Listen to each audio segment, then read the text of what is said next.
20절까지 말씀입니다. 제가 한 절 읽고 여러분들이 한 절 읽고 20절은 다 같이 읽도록 하겠습니다. 내가 무리를 아하와로 흐르는 강가에 모으고 거기서 3일 동안 장막에 머물며 백성과 제사장들을 살핀즉 그 중에 레위 자손이 한 사람도 없는지라.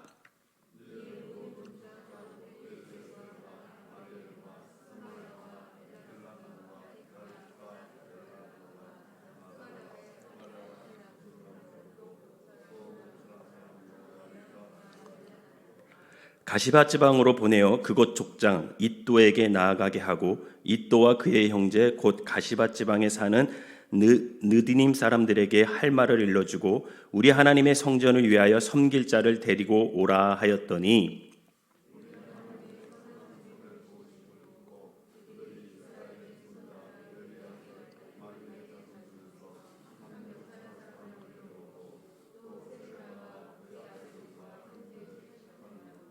하샤바와 무라리 자손 중 여시야와 그의 형제와 그의 아들들 20명을 데려오고 다윗과 방백들이 레위 사람을 섬기라고 준 니느님 사람 중 성전 일꾼은 220명이었는데 그들은 모두 지명받은 이들이었더라. 아멘. 우리 옆 사람에게 인사하십니다. 참 잘 오셨습니다. 예, 날씨가 많이 추워졌어요. 그죠? 저는 더 추운 것 같아요. 그래서 엄청 춥게 느껴지더라고요. 저는. 그래서 여러분들 교회 오실 때 또 어디 나들이 가실 때 항상 따뜻하게 입고 외출을 하시기 바랍니다. 제가 어제 한국에 와서 이제 2달 정도 지났잖아요. 그러고 나서 처음으로 지하철을 탔어요. 처음 지하철을 타본 거예요. 이제 종각이 이제 태화복지관에 거기 관계자를 좀 만나려고 이제 지하철을 타고 가는데 지하철에 이렇게 앉아가지고 가게 됐는데 그 지하철 이렇게 보면 이제 그 지하철이 이제 땅 속으로 가니까 반대편 창문으로 내 모습이 이렇게 보이잖아요. 그죠? 이렇게 보이는데 사람이 낮에는 많지 않으니까 이렇게 보이는데 제가 그동안 살아오면서 제가 아저씨라는 생각을 해본 적이 없어요. 한 번도 제가 중년이다 뭐 이런 느낌으로 산 적이 없어요. 항상 제 마음은 소년이었고 아직도 대학 때 느낌으로 살아간다고 생각을 했거든요. 철없죠. 애가 셋 있는데. 근데 마음만은 항상 그렇게 살아왔거든요. 근데 어저께 그 지하철을 쫙 앉아서 가는데 그 반대편에 그 유리창에 비친 내 모습을 딱 보는데 제가 처음으로 어떤 생각이 들었냐면 나 중년이네? 이런 생각이 들었어요. 그런 느낌을 확 받았어요. 그러면서 거기서 이제 좀 마음이 좀 씁쓸한 생각이 들더라고요. 이거 내가 느낄 정도면 그동안 모든 사람들이 나를 중년으로 느꼈겠구나. 아저씨라고 생각했겠구나. 그런 마음이 들면서 씁쓸한 마음이 들었는데 또 한편으로는 어떤 마음이 들었냐면 번뜩 정신이 차려지는 게 그렇다면 내가 이제 50이고 중년이고 그렇다면 겉모습만 그런 게 아니라 나의 인격, 나의 신앙, 영성 그것도 나이에 맞게끔 점점 성숙해져야 되지 않을까 이런 생각이 들더라고요. 여러분들 나이 먹는 건 어쩔 수 없어요. 그죠? 나이 먹는 거야 뭐 시간이 지나가면 뭐 다 1살 2살 먹는 거잖아요. 근데 여러분 젊게 사는 비결은요 그 나이에 맞는 영성과 그 나이에 맞는 인격을 가지면 여러분 젊게 살 수 있음을 믿으시길 바랍니다. 그래서 우리가 살아가면서 나이 먹는 거를 두려워하지 마시고 나이에 맞지 않는 철없는 인격 거기에 못 미치는 영성 그거를 우리가 두려워해야지 나이 먹는 건 두려워할 필요가 없다라는 생각이 들었어요. 바라기는 여러분들이 한 해, 2해 지나갈수록 여러분들의 인격과 영성이 더 훌륭한 모습으로 변화되시기를 주님의 이름으로 축원합니다. 요즘 제가 월요일 날마다 선교사 훈련을 받아요. 선교사 훈련을 받는데 훈련 과정 여러 가지 주제를 놓고 강사님들이 와요. 강사님들이 오는데, 여러분 강사님들 뭐 오실 때 그냥 강사님들이 오시겠습니까? 그죠? 뭐 각 분야의 대가들이 와가지고 강의를 해주시죠. 특별히 선교에 필요한 여러 가지 주제들에 대한 강의를 들으면서 제가 날마다 새롭게 도전을 받고 다시금 선교에 대한 고민을 하고 앞으로의 선교를 어떻게 해야 되는지에 대한 방향성과 철학을 다시금 이렇게 생각을 하면서 정리하는 시간을 갖고 있습니다. 더불어 성경을 많이 읽어요. 왜 그러냐면 성경 읽는 게 숙제야. 그러니까 안 읽을 수가 없어. 성경을 많이 읽는데, 성경을 읽을 때 그동안은 그냥 읽는 것이 아니라 선교적인 관점으로 성경을 보게 되더라고요. 말씀을 읽을 때. 그래서 성경을 읽을 때마다 이게 선교적인 관점으로 여기서 하나님이 과연 세계 복음화를 위해서 어떤 모습으로 역사를 하시나, 이렇게 자꾸만 성경을 보게 되더라고요. 그래서 지난주에는 제가 에스라서를 다 읽었어요. 에스라서 뭐 길지도 않으니까 다 읽었는데, 에스라를 통해서 선교지에서 선교사가 어떤 마인드를 갖고 또 어떻게 사역을 해야 되는지에 대한 깊은 생각을 하게 되었습니다. 에스라를 읽으면서 제가 만난 에스라는 여러분 율법에 익숙한 사람이에요. 이 율법이 몸에 배인 사람이에요. 그리고 그는 기도하는 사람입니다. 기도하는 사람. 그리고 그는 결단력 있는 사람이더라고요. 어떤 것을 딱 결정했을 때 흐지부지하지 않아. 그것이 하나님의 뜻이라면, 결단 딱 했다면 그게 다른 사람이 보기에 좀 무리할지라도 이건 하나님의 뜻이야 하면 밀고 나가는 추진력, 이게 있는 사람이 에스라더라고요. 그리고 그는 성전을 사랑하고 그 성전에서 예배 드리는 것을 굉장히 기뻐하며 즐겨했던 사람, 그게 바로 에스라입니다. 제가 에스라를 보면서 그렇다면 선교사는 적어도 3가지는 꼭 갖춰야겠다. 첫 번째, 기도하는 사람이어야겠다. 여러분 기도하시기를 바랍니다. 두 번째는 하나님에 대한 사랑으로 성전을 사랑하고 예배 자리를 즐겨 온전한 예배를 드려야겠다. 예배의 사람이어야겠다. 이게 선교사가 가져야 할 태도. 세 번째로는 때로는 기다리고 인내해야 하지만 결단력을 가져야겠다. 이게 하나님의 뜻이라면 주저하지 말고 그냥 결단력 있게 어떤 일들을 추진해 나가야겠다. 이렇게 깨달아졌어요. 여러분, 우리의 마음은 하나님이 어루만지실 때 우리의 마음이 하나님의 뜻대로 갈 수가 있는 거죠. 마찬가지로 선교사도 하나님께서 만져줘야 돼요. 하나님이 만져주지 않으면 선교사역을 할 수가 없는 거죠. 그런데 에스라를 읽으면서 우리 모든 그리스도인들은, 선교사만이 그런 게 아니라 그리스도인들은 기도해야 돼요. 그리고 성전을 사랑해야 되고 예배를 하나님께 온전히 드려야 합니다.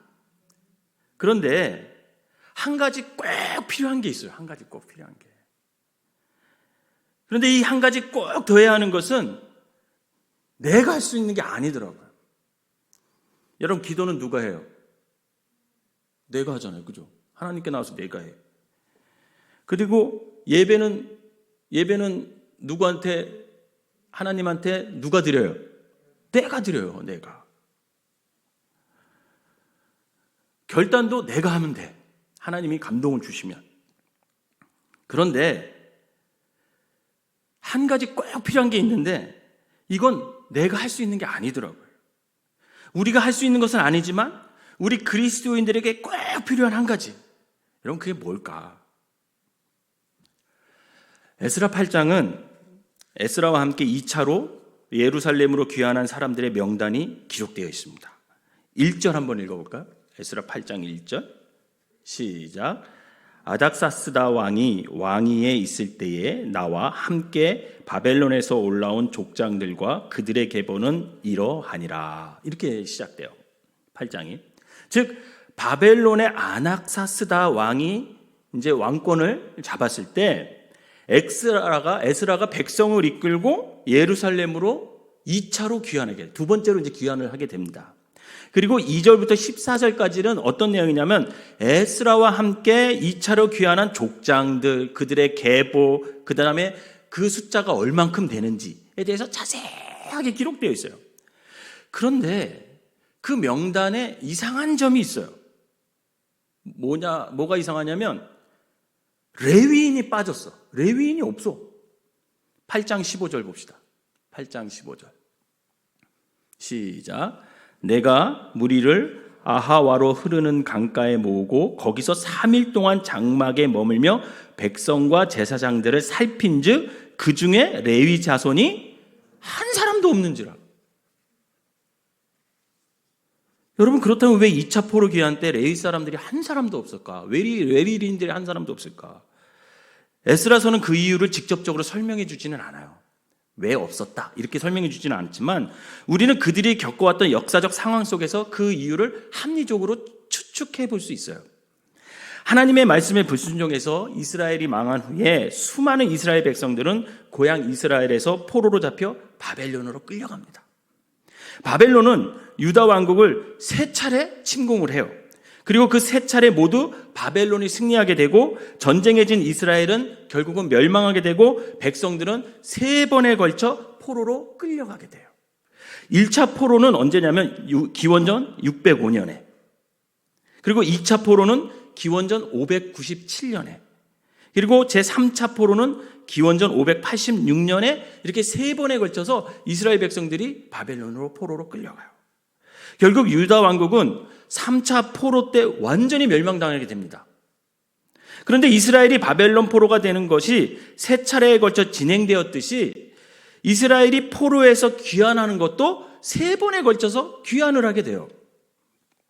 이 바벨론 포로에서 귀환은 하나님이 정말 말씀이 얼마나 그 역사에 구체적으로 실현되는지 성경에 자세히 기록되어 있습니다. 1차 귀환은 언제 일어나냐면 BC 537년에 왕통의 후손인 스룹바벨에 의해 중심으로 그가 이제 백성들을 인도해서 이렇게 인도해가지고 이스라엘로 돌아와요. 일반적으로 바벨론 포로 귀환이 70년 후에 있었다. 70년 후에 바벨론 포로 귀환이 있었다. 바로 이 사건을 두고 말하는 거예요. 스룹바벨이 1차로 포로들을 데리고 다시 이스라엘로 데리고 오는 거죠. 그리고 2차 포로 귀환은 언제부터 했냐면 그로부터 또 80년의 세월이 흘러요. 80년의 세월이 흘린 후 BC 458년에 일어났는데 이때가 오늘 본문 우리가 이건 에스라에 의해서 백성들이 또 한 번 귀환을 하게 됩니다. 그리고 3차 귀환은 그로부터 또 13년이 흘러요. 13년이 흐르고 BC 444년에 우리가 잘 아는 느헤미야의 인도하에 3차로 백성들이 귀환하게 됩니다. 그런데 지금 에스라와 함께 2차로 고향 이스라엘로 돌아오는 시기가 BC 458년이니까 이스라엘 백성들이 바벨론으로 포로로 끌려간 지 몇 년이 지났냐면요, 여러분 147년이 지난다. 굉장히 오랜 시간이 흘렀죠. 바벨론 포로 68년에서 70년이 지난 후에 수룹바벨의 인도하에 1차 포로 귀환이 있었고 또 그 80년이 더 지난 후 오늘 본문 에스라와 함께 2차 포로 귀환이 이루어지고 있는 거예요. 쉽게 얘기하자면 지금 2차 포로 귀환으로 에스라와 함께 이스라엘로 돌아오는 자들은요, 바벨론에서 산 지 147년이 지났다라는 얘기예요. 여러분, 우리나라 사람이 미국으로 이민 가서 그 자손들이 쭉 나가지고 2세, 3세 이렇게 나가지고 147년이 지났다고 생각해 보세요. 한국 사람일까요? 미국 사람일까요? 겉은 한국 사람이지만 모든 사고와 말하는 거, 생활 방식, 그죠? 이런 건 다 미국 사람이란 말이죠. 여러분, 그동안 어떤 일이 일어났겠어요? 비록 그들이 노예로 끌려갔다 할지라도 147년이라는 시간은 그들이 바벨론 땅에 뿌리 내리고 정착하기에 충분한 시간이었습니다. 사실 그 사람들은 바벨론에서 태어난 사람들이 대부분이야. 다 바벨론에서 태어났어. 그래서 언어적으로도 문화적으로 이미 충분히 그 땅의 사람들과 동화되었고 그 나라에 이제 자리 잡고 잘 살았던 사람들이에요. 즉 바벨론에서 산 지 147년이 지난 시점이라면 그들은 이미 바벨론의 문화, 언어, 관습, 음식, 날씨, 환경, 인간관계 그리고 세상을 바라보는 세계관, 이게 다 바벨론화 되었다는 겁니다. 거기서 태어난 세대들에게는 전혀 불편함이 없어요. 그 이방 문화가, 바벨론의 문화가. 그냥 아마 바벨론이 고향같이 느껴졌을 겁니다. 그리고 스룹바벨을 중심으로 약 5만 명의 이스라엘 백성들이 예루살렘으로 1차 귀환한 지 80년이 지났다 그랬잖아요. 여러분, 그렇다면 80년 전에 예루살렘으로 1차로 돌아간 약 5만 명의 사람들이 귀향이들을 지금 2차로 돌아가려고 했던 이 사람들이 들었을까요? 못 들었을까요? 소식을. 다 들었겠죠. 아마 소문으로 들었던지 친척들이나 아니면 친구들이 거의 갔다가 돌아온 사람도 있을 거고요. 그죠? 뭐 여러 가지 소식으로 1차에 스룹바벨과 함께 돌아갔던 사람들의 그 얘기들을 다 사람들은 듣고 있었을 겁니다. 그 사람들이 야, 1차에 스룹바벨이 데리고 갔는데 한 5만 명이 갔는데 그 사람들이 이렇게 살았다더라. 이렇게 성전을 고쳤다더라. 그런 얘기를 다 들었을 거예요. 그러면 1차로 포로 귀환 후 80년에 지난 시점에서 한 사람의 레위인도 2차 귀환자 명단에 들어있지 않다라는 것은, 여러분, 1차에 돌아간 레위 사람들, 여러분 1차로 돌아간 레위 사람들이 몇 명인지 아세요? 스룹바벨과 함께 간 사람들이 341명이에요. 성경에 딱 기록되어 있어요.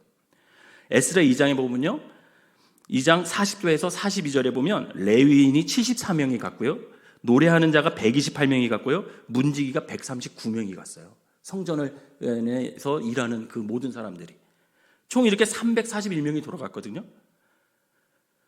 여러분, 이 스룹바벨과 함께 간 레위인들 고생했을까요? 안 했을까요? 죽도록 고생했을 겁니다, 아마. 그렇죠? 그들은요, 낮에는요 성전을 쌓고요, 밤에는 다시 성전을 짓기 위한 방해꾼들이 있어서 총칼이 아니지, 그때는 총이 없었지, 칼을 들고 그들은 지키고 있었단 말이에요.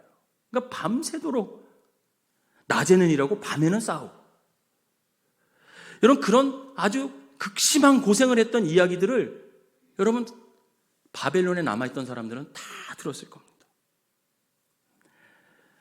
캄보디아 처음 갔을 때 캄보디아에 먼저 오신 분들이 무용담이 많아. 굉장히 무용담이 많아요. 그러면 그 무용담을 들으면 재밌는 무용담들이 많아요. 캄보디아의 90년대 초반에 이제 선교사님들이, 한국 선교사님이 들어가기 시작했습니다. 근데 그때는요, 얘기 들어보면 정말 고생이 많았더라고요. 저는 고생한 것도 아니야. 저는. 그때는 내전이 아직 안 끝났어요. 내전이 안 끝나가지고 밤마다 그렇게 총소리가 들렸대. 밤마다 총소리가 들렸대. 그리고 전기가 별로 없었어요. 전기가 없었고 도로도 포장이 안 됐으니까 우기 때는요 늘 물에 잠기고, 그리고 도둑이 그렇게 많았대요. 도둑이 그렇게 많았고 가난하니까 그럴만 해요. 이번에도 이제 코로나 때문에 갑자기 없던 좀도둑들이 엄청 늘어났었거든요. 심지어는 오토바이 바퀴 다 빼가고요, 문 철로 된 거 있죠, 그거 다 뛰어가. 그래가지고 우리 에듀케이션 빌리지 그 철문 뛰어갈까봐 제가 맨날 아침마다 가서 잘 붙어있나 안 붙어있나 보고 그랬어요. 도둑도 많고 쥐도 많아요. 쥐도. 우리 집도 가끔 잊으면 한 달에 한 번씩 2-3마리가 들어와서 꼭 잡아야 돼요. 바퀴벌레가 아침에 일어나면 이렇게 누워있어요. 뒤집어서. 우리나라 바퀴벌레처럼 요만한 게 아니야. 이만해요. 막 이만한 바퀴벌레가 막 누워있고 그래요. 그런데 어느 목사님이, 먼저 오신 선교사님이 그런 얘기를 해요. 자기가 처음에 왔을 때 너무 더운 거라, 날씨가. 너무 더워서 물도 좀 시원하게 먹고 싶은데 없으니까 큰맘 먹고 냉장고를 하나 사려고 했대. 냉장고를. 그래가지고 이제 오토바이를 타고 이제 냉장고를 사러 이제 가서 계약을 하고 이제 돈을 다 주고 냉장고 하나를, 뚝뚝이라고 이렇게 오토바이가 뒤에 리어커 같은 거 달려가지고 이렇게 사람도 실어나르고 그런 게 있거든요. 물건도 실어나르고 그걸 뚝뚝이라 그러는데, 그 뚝뚝이 뒤에다 싣고 이 선교사님이 앞에 가고 나 따라오라고, 그럼 우리 집까지 배달해달라고 해가지고 쭉 가는데, 그 냉장고가 15년이 지난 지금도 안 오고 있대요. 무슨 말인지 아세요? 따라오다가 딴 데로 샌 거야. 냉장고를 가지고 도망간 거야. 냉장고를 갖고. 그래가지고 그 냉장고가 15년이 지났는데도 배달이 안 되고 있다고 웃으면서 그렇게 얘기를 해주셔요. 여러분, 마찬가지로 이 수룹바벨과 함께 1차로 귀환한 341명의 레위인들이 성전을 세우고 예배를 회복하기 위해 얼마나 고생을 했겠어요. 그 고생한 이야기를 모두 들은 바벨론에 남아있던 레위인들이 마음이 어떻겠습니까? 여러분들이 레위인이라면 가고 싶어요, 안 가고 싶어요? 지난번 목사님께서 주일날 설교하셨잖아요. 남들이 하지 않고 남들이 가기 싫고 그런 자리에 서 있는 사람들이 우리 그리스도인이다 라고 말씀하셨잖아요. 근데 이 고생한 얘기를 들으니까 바벨론에 남아있던 레위인들이 가고 싶지 않은 거야. 가면 어때요? 고생 또 죽도록 해야 되니까. 사실 그들은 돌아가야 할 명분도, 돌아가야 할 이유도, 여건도 사실 안 가도 됐어요. 그들은 오히려 지금 바벨론에서의 삶이 더 안정적이고 평안했을 것입니다. 그러기에 에스라와 함께 2차 귀환할 때는 한 사람도 레위인 중에 자원하는 사람이 없었어요. 나타나질 않았어요. 다시 예루살렘으로 돌아가서 그런 고생을 하고 싶지 않은 거죠. 그래서 에스라가 나서기 시작해요. 에스라가 8장 17에서 18, 19절을 한번 읽어볼까요? 같이 읽어보겠습니다. 시작. 가시바 지방으로 보내어 그곳 족장 이또에게 나아가게 하고 이또와 그의 형제 곧 가시바 지방에 사는 니느님 사람들에게 할 말을 일러주고 우리 하나님의 성전을 위하여 섬길 자를 데리고 오라 하였더니 우리 하나님의 선한 손에 도우심을 입고 그들이 이스라엘의 손자 레위의 아들 말리의 자손 중에서 한 명철한 사람을 데리고 오고 또 세레바와 그의 아들들과 형제 18명과 하사바와 무라리 자손 중 여사야와 그의 형제와 그의 아들들 20명을 데려오고. 여러분, 결국 나중에 38명의 레위인들이 추가로 합류하게 돼요. 그런데 여기서 놓치지 말아야 할 것이 이렇게 레위인들을 찾아서 함께 데리고 갈 수 있었던 결정적인 이유가 기록되어 있는데 그 이유가 뭡니까? 18절 다시 한번 읽어볼까요? 시작. 우리 하나님의 선한 손에 도우심을 입고. 아멘. 바로 하나님의 선한 손의 도우심으로 인해서 그것이 가능했다. 성경은 그렇게 기록하고 있어요. 이 말씀처럼 에스라가 백성을 데리고 2차로 이스라엘로 귀환할 때 이스라엘의 회복과 성전 건축을 위한 일에 참여할 레위인들을 찾기란 쉽지 않았습니다. 그런데 하나님의 주권적인 간섭, 또 하나님의 선한 도우심, 그것으로 인해서 38명의 레위인들을 함께 데리고 갈 수 있었던 거죠. 결국 그 레위인들이 없이 만약에 에스라가 예루살렘으로 갔다면 하나님의 성전을 관리하고 예배하는 일이 굉장히 어려웠고 차질이 벌어졌을 것입니다. 더욱 놀라운 것은 하나님께서 38명의 레위인들만 찾을 수 있게 하지 않고 그 38명의 레위인들을 도울 성전 일꾼들 220명도 함께 찾아 보내주셨다고 에스라 8장 20절에 기록하고 있어요. 결국 하나님의 선한 손에 도우심으로 38명의 레위인들과 그 레위인들을 도울 220명의 성전 일꾼들까지 함께 이스라엘로 돌아갈 수 있었고 그들의 헌신과 섬김 그리고 충성을 통해서 성전은 성전답게 세워지고 모든 백성은 하나님께 온전한 예배를 드릴 수가 있게 된 것이에요. 1년 9개월 동안 코로나 바이러스로 인하여 전 세계가 지금 힘들어하고 있어요. 보이지 않는 이 바이러스로 인해 인간의 생명과 경제 그리고 교회, 선교까지도 많은 영향을 받고 있습니다. 전 세계의 모든 과학자와 의사들 그리고 정치인들까지도 이 코로나 바이러스를 퇴치하기 위해 부단히 노력하고 있잖아요. 백신이 나와 많은 사람들이 백신을 접종했어요. 여러분, 캄보디아는 6세 이상 98% 접종했어요. 중국 시노백으로. 저도 시노백 맞았어요. 1, 2차. 문제는 항체가 잘 형성이 안 된다는 게 문제지 맞긴 맞았어요. 우리나라도 통계 보니까 4천만 명이 맞았다고 합니다. 이제는 치료제까지 개발한 회사도 나오고 있어요. 그럼에도 불구하고 확진자 수는 계속 나오고 있고 변이 바이러스도 기승을 부리고 있습니다. 여전히 생명의 위협을 느끼고 있고 더 무서운 것은 위드 코로나를 선언하면서 코로나 바이러스에 대한 사람들의 긴장감도 이제 사라지고 있어요. 느슨해지고 있어요. 코로나 영향으로 인하여 많은 사람들이 경제적으로 힘들어하고 있고 교회 또한 큰 어려움을 겪고 있는 것이 사실입니다. 더욱이 선교도 굉장히 위축되고 있는 것이 사실이에요. 이런 모든 현상들을 바라보고 기도하면서 제가 깨달은 것은 그 모든 인간의 노력도 중요하지만 지금이야말로 정말 하나님의 선한 손의 도우심이 필요한 때다. 사랑하는 성도 여러분, 우리 모든 그리스도인들은 기도해야 하는 사람들입니다. 기도하시기를 바랍니다. 성전을 사랑하시기를 바랍니다. 예배를 온전히 드리시기를 바랍니다. 그것은 우리 그리스도인들의 몫이에요. 그런데 한 가지 꼭 하나님께서 해주셔야 하는 것이 있습니다. 그것이 바로 하나님의 선한 도우심이라는 거예요. 가만히 생각해 보세요. 하나님의 일은 누가 합니까? 맡은 자들이 하죠. 맡은 자들이 구할 것은 오직 충성이라 그랬어요. 즉 충성된 하나님의 일꾼들이 하나님의 일을 합니다. 시편 101편 6절 볼까요? 시작. 내 눈이 이 땅에 충성된 자를 살펴 나와 함께 거하게 하리니 완전한 길에 행하는 자가 나를 수종하리로다. 아멘. 이처럼 하나님은 절대로 당신 혼자 당신의 사역을 하지 않습니다. 늘 사람을 사용하시고 함께 하세요. 함께. 그런데 그 사람은 아무나 아니고 충성된 사람이어야 합니다. 오늘 본문의 에스라가 충성된 사람이에요. 그리고 에스라와 함께 2차로 이스라엘로 귀환한 사람도 충성된 사람들입니다. 나중에 합류한 레위인과 성전 인꾼들도 충성된 사람들이에요. 그런데 하나님의 일은 충성스러움만 가지고는 완성하지 못해요. 여러분, 저와 여러분들도 충성해봤잖아요. 여기 충성 안 해본 사람 누가 있습니까? 다 충성했잖아요, 우리가. 내가 죽도록 충성하면 하나님의 일이 다 잘 될 것 같지만 여러분 그러지 않은 경우 많이 있잖아요.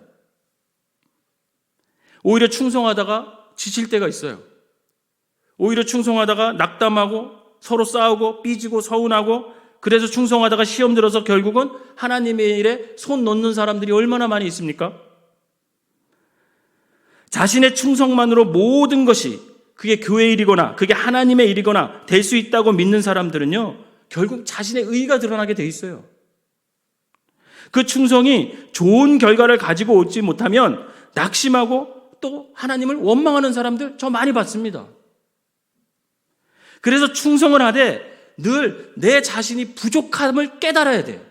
왜? 그 부족함을 하나님의 선한 도우심이 채워야 하기 때문에 그렇습니다. 그래서 사람의 충성만으로는 하나님의 일을 감당하지 못합니다. 그러면 뭐가 더 필요할까? 우리의 충성 위에 하나님의 선한 도우심이 있어야 될 줄 믿으시기를 바랍니다. 그래야 하나님의 일이 즐거운 거예요. 그래야 감사가 넘치고 기쁨이 충만하고 시험에 들지 않고 결과가 좋지 않더라도 꾸준하게 변함없이 우리가 충성되게 하나님의 일을 감당할 수 있는 겁니다. 그렇기 때문에 오늘 우리가 하나님의 일을 충성되게 감당하시되 늘 기도해야 될 것은 뭐냐면 하나님의 선한 손의 도우심을 날마다 간구하시기를 바랍니다. 내가 다 할 수 있다 착각하지 마세요. 하나님의 손이 터치하지 않으면요 되는 게 없어요. 저는 이 하나님의 선한 도우심의 손이 여러분들의 가정과 직장과 그리고 삶 위에 함께하기를 날마다 기도합니다. 저만 기도할 것이 아니라 여러분들도 날마다 하나님의 선한 손의 도우심이 있기를 간구하시기를 바랍니다. 왜냐하면 이 한 가지가 우리의 삶의 여정에 하나님께서 베풀어 줘야 할 꼭 필요한 한 가지이기 때문에 그래요. 사랑하는 성도 여러분, 어려운 시대를 우리가 살고 있어요. 함께 모여 예배 드려야 하는데도 그렇게 하지 못하고 경제도 힘들고 우리 모두는 서로 관계를 맺으면서 서로 격려하고 위로하고 함께 더불어 살아가야 하는데 그렇게 못하니까 어떤 사람들도 우울증에 빠져요. 우울증에 빠지고 생기도 잃어버리고 삶의 의미와 보람도 찾지 못하고 하루하루 그냥 그렇게 힘들게 많이 살아갑니다. 교회도 어렵다고 하고 선교도 어렵다고 하고 삶의 모든 영역에서 다 어렵다고 아우성들이에요. 그러나 그럼에도 불구하고 우리가 믿음이 있기에 이런 상황에서 포기하는 것이 아니라 여러분들이 이렇게 하나님 앞에 나오고 교회를 사랑하는 마음으로 헌신하고 성전에 나와 예배하며 살아가는 우리 모두는 그래도 너무나 괜찮은 그리스도인임을 믿으시기를 바랍니다. 여러분, 자부심을 가져도 돼요. 분명 이렇게 살아가는 여러분들에게 하나님의 선한 손의 도우심이 함께 하실 것을 믿으시길 바랍니다. 바라기는 비록 어려운 시절이라도 기도하고 예배하고 교회를 사랑하며 헌신하는 여러분들의 삶에 하나님의 선한 손의 도우심이 날마다 함께 할 걸 믿고 안심하며 살아가시기를 주님의 이름으로 축원합니다. 기도하겠습니다. 사랑과 은혜 하나님, 기도는 우리가 합니다.